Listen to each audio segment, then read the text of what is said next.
में यूरोपीय कंपनियों का आगमन। मुगल वंश की स्थापना से पूर्व एकमात्र यूरोपीय कंपनी भारत आई जिसका नाम पुर्तगाली ईस्ट इंडिया कंपनी है। इस कंपनी को भारत का आगमन 1498 ईस्वी में हो गया था।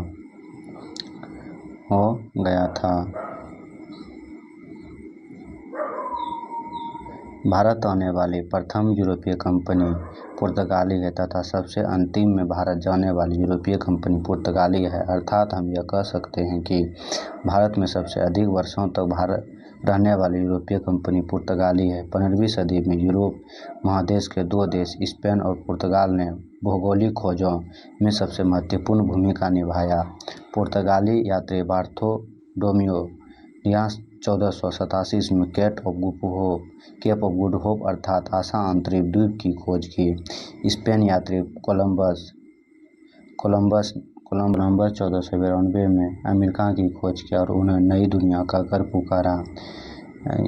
पुकारा और लोगों को रेड इंडिया का। पुर्तगाली यात्री वास्को डी गामा 1498 में पुर्तगाली पथ पारदर्शक अब्दुल मुरीद की सहायता से भारत के लिए समुद्री मार्ग की खोजने में सफलता प्राप्त की। अर्थात हम यह कह सकते हैं कि भारत के लिए समुद्री मार्ग की खोज वास्को डी गामा ने किया।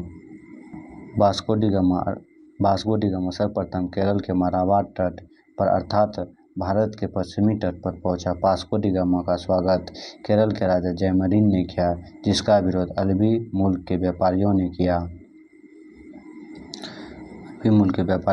भारत आने वाला द्वितीय पुर्तगाली यात्री अल्वारेज कैब्राल था जो 1500 ईस्वी में भारत आया।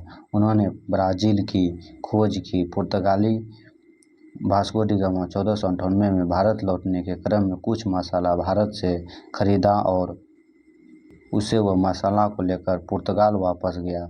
वास्को डी गामा बाजार में जब मसाला को बेचा तो 60 गुना से अधिक मुनाफा प्राप्त हुआ जिस कारण पुर्तगालियों ने यह लक्ष्य बनाया कि भारत के साथ मसालों का व्यापार किया जाए। पुर्तगाली व्यापार पर नियंत्रण स्थापित करने को लेकर 1905 में पुर्तगाली गवर्नर या वायसराय बदलाया गया।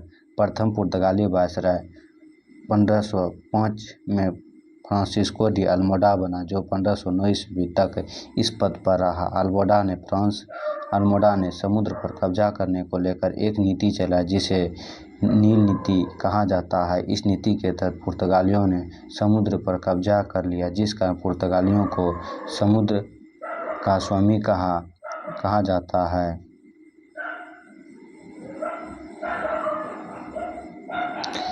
नील जल की नीति अंत अल्बुकर्क ने किया।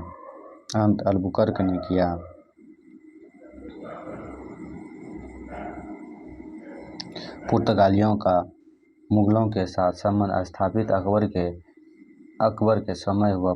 भारत में कॉटेज व्यवस्था की शुरुआत पुर्तगालियों ने किया।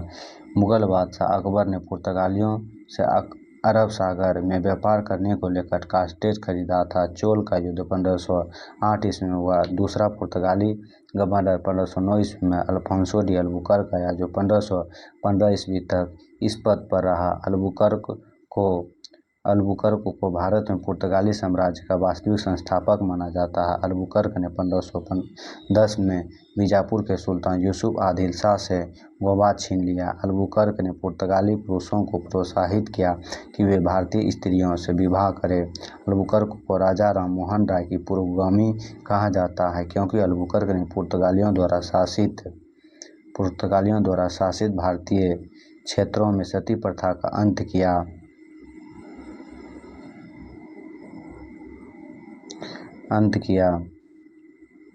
पुर्तगालियों ने गोवा, दमन व दीव, दादर एवं नागर हवेली का उपनिवेशीकरण किया।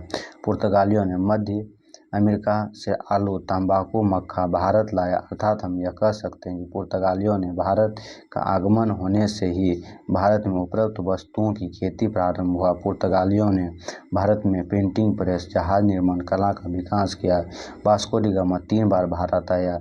1498, 1502 और 1524 में आया। पुर्तगालियों ने हिंद महासागर में फ्रांस की खाड़ी में हॉर्मुज में अपनी अड्डा बनाया। पुर्तगालियों ने 1632 में हुगली से खदेड़ने का श्रेय मुगल बादशाह शाहजहां को जाता है। आज़ादी के बाद पुर्तगाली ईस्ट इंडिया कंपनी भारत में बनी रही। भारत की सेना ने 1961 ईस्वी में ऑपरेशन विजय के तहत गोवा को पुर्तगालियों से मुक्त कराया।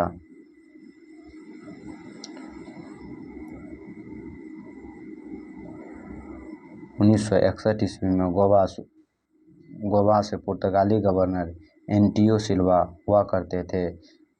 12वां संविधान संशोधन 1962 के तहत गोवा को केंद्र शासित प्रदेश का दर्जा दिया गया, लेकिन बाद के वर्षों में 56वां संविधान संशोधन 1987 के तहत गोवा को पूर्ण राज्य का दर्जा दिया गया। गोवा वर्तमान समय में क्षेत्र के आधार पर भारत का सबसे छोटा राज्य था। पुर्तगाली ईस्ट इंडिया कंपनी को हिस्तादो द इंडिया कंपनी के नाम से जाना जाता है।